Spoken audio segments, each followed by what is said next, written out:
Hello, witches. Okay, I first want to apologize for not making videos like I used to and I should be, and I am very sorry. There's been a lot of stuff going on lately. I've been working like crazy, just trying to get some shit together and my life together, basically, but that doesn't mean I haven't been working on my craft still. Like, I've definitely still been staying in contact with spirit and with myself and trying to really do some inward thinking. Like I told you in a couple of my last videos, I started the Ash, Birch, and Willow Tradition Course study group by Raven and Stephanie Gramasi. They are both amazing. Sorry, I know my thing's in the way. I'm on my way to work right now, but I don't know, I just all of a sudden got this burst, like, you need to make a video. You haven't made a video in such a long time. And so Spirit's calling to you. You don't say no because you're doing something else. Well, I mean, that's not, but you know what I mean. So what's up? How's everybody? There really wasn't even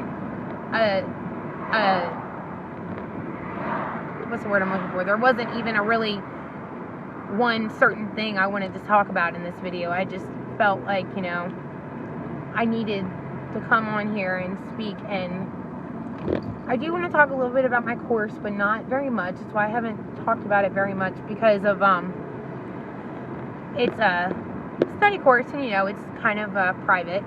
We are in a private study group on Facebook, and so I'm not gonna disclose a bunch of things that I should not be, because it is a tradition and it's secretive. It is very private, and there's also people in there who probably wouldn't like their business and what we are doing put out there. I mean, we haven't done very much yet. We are on the second month, so second lesson. We get a lesson a month through the email, which I like, and it's pretty long. I will say that this month we are talking about deity and the concept of the god and the goddess, and how in primitive times, instead of there being names for each god and goddess, they were known as she of the white round or he of the deep wooded places. And to me, that is beautiful in so many different ways, because I don't know, I have very mixed feelings about a lot of things, and sometimes I even have a hard time explaining it, because I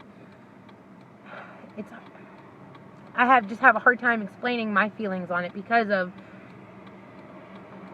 there's so many different ways to look at it, and there's so many different concepts to grasp, and it's just really depending on you, how you perceive deity.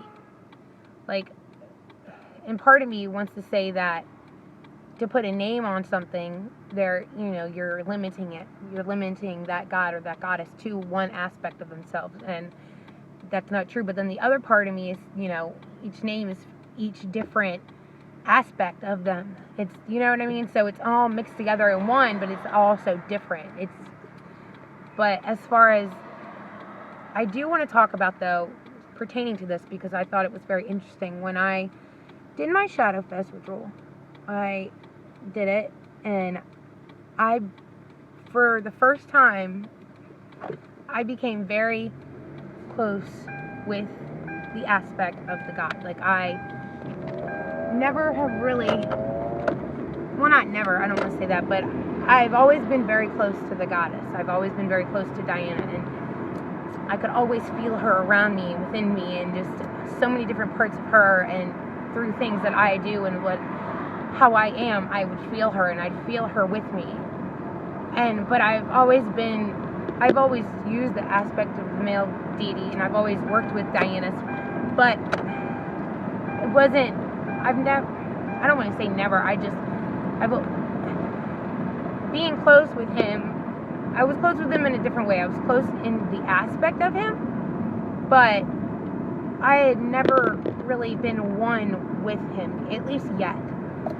And I know I know that probably is not making very much sense.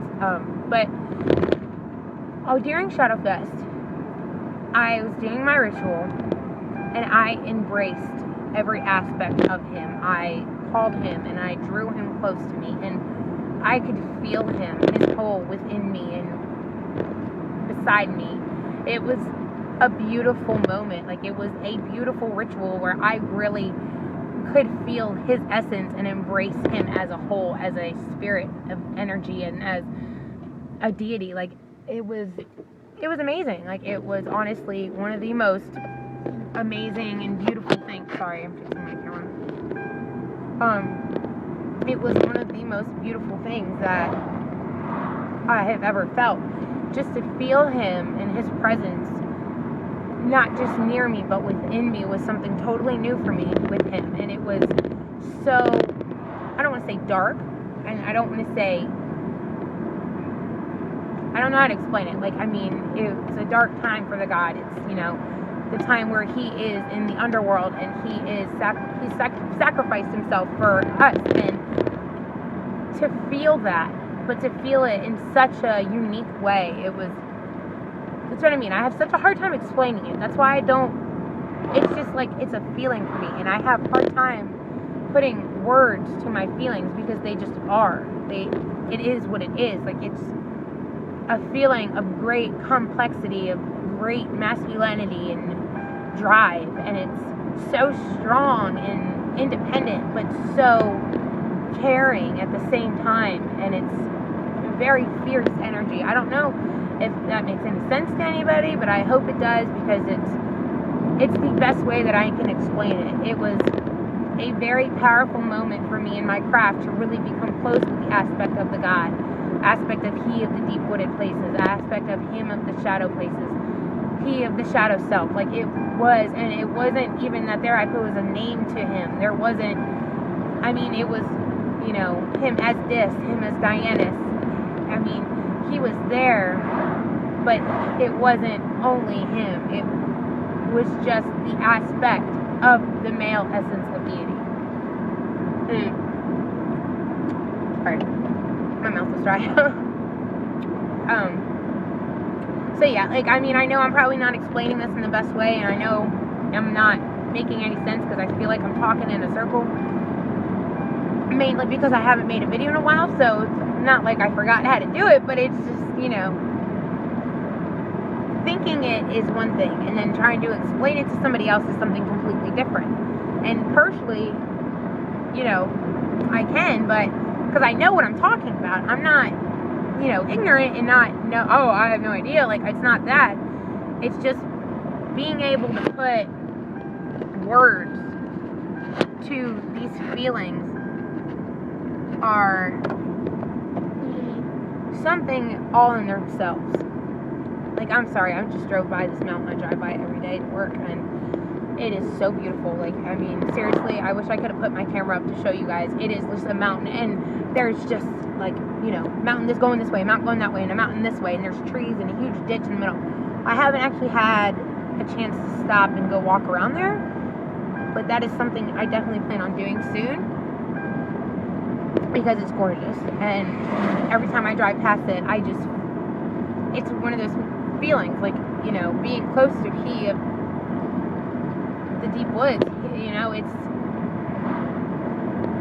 there, he's there, you know. Like, when I drive past there, I can feel it. When I'm driving on my way to work, I can feel his essence and his presence. And it's not just like I feel it around me, but I feel it within me. I feel his soul, his spirit, and his energy within me. And that's something new to me, and it's very, very strong. And so, being closer to the God, especially this time of year, for the dark part of the year, is a very exciting feeling for me. And I've been wrapping my head around it, and, you know, with the very little free time that I've had lately, I've been trying to grasp this concept and as much as possible, basically. Because, you know, like, I don't want to say it's a once-in-a-lifetime feeling, but it is it's something that you should definitely take advantage of. Not, you know, just let it pass you by because, oh, it's going to happen again. But if you don't show that, you know, respect for this energy, very well might not come to you again. You know what I mean? Just like with anything. And so, it's been a very deep, personal time for me lately. And especially because, like, there's been just a lot of bullshit going on in my life, and I just found out today another person at my work quit, so that means I'm gonna have to work even more, which I don't know how much more I'm going to be able to work, because I work a lot, you know what I mean? And so it's kind of hard. I've been working nights mainly, which kind of sucked because I don't get to see my son that much. I go in at 2. He gets on the bus for school around 9 a.m. or, well, lately, and that's another thing that's been pissing me off, his bus driver has been coming 10 minutes early and leaving 5 minutes before he's supposed to leave. So we usually end up missing the bus. And then not only does he get on the bus that early, and then I go in at 2, and then he gets off the bus at 3:55. So I don't see him until the next morning. And I only get like 2 hours to see him. And then just go off to school, and I often do it all over again. I mean, I used to only work mornings mainly. Not only, but mainly work mornings. And that worked out great. Like, I would be home an hour before you get off the bus.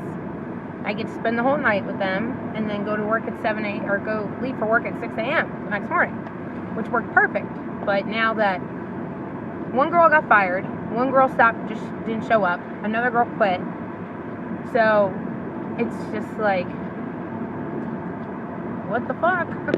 You know? And I mean, where I work is very stressful. I work at an emergency animal hospital. It is a very stressful place to work, and the guy who owns it, the lead vet, is an asshole. He is a complete asshole. He yells constantly at everybody. He talks to them like, he will talk to you like you are the biggest piece of scum on the planet. And it gets to people. It does. Like, I mean, honestly, I'm not gonna lie, he doesn't really bother me. I think a lot of people are worried because I am so new, like, you know, people are always like, oh, don't let him get to you, blah, blah, blah. I'm like, please, I don't give a fuck about him. He can kiss my ass. I don't give a shit. Like, I mean, I'm sorry, but I'm not going to have respect for you. You can't have respect for me as a human being. Like, it's just simple as that. And that's one thing I think a lot of people really bugs them, because he doesn't have respect. If you're a receptionist in your mind, in his mind, you have the easiest job on the planet. You don't do shit. You just sit there and answer the phone all day. That is not true. We are the core of the hospital. If you are a receptionist, you understand how important it is for the receptionist to do what they need to do. So I'm not here to just talk and blab about my work. I mean, it's just, you know, that's what mainly has been going on in my life lately, because I work so much that I don't have time for anything else. And it sucks. I never get to meditate. And I know I've been bitching about it, and I've tried, like, on my way to work, I do some deep inward thinking, and, you know, it's working out for me pretty good now, and it, you know, it gives me, so I guess in a way you could say that it's meditating. It is just a new form. I haven't been able to do the deep, hard concentration, out of body experience type of meditation in a while, basically, I should say. And that's like my favorite, because it really, you know, it helps you do. Oh my god, the stupid phone, sorry. Yeah, so that's, yeah. There was some other things I wanted to talk about too, but I feel like I can't believe this video is already 14 minutes long. I don't feel like I've been talking for 14 minutes, and I'm already at work, so I am gonna have to cut this short, or, well, I'm gonna have to cut this off, I guess it's not really short. But I just wanted to make a video and kind of check in, because I miss making videos. I still watch them. I don't get to comment very much, because I usually watch them on my way to work, but I still watch them. I still watch you guys, and I know what's going on, but I just don't get to do very much else. So, blessed be. I will talk to you later.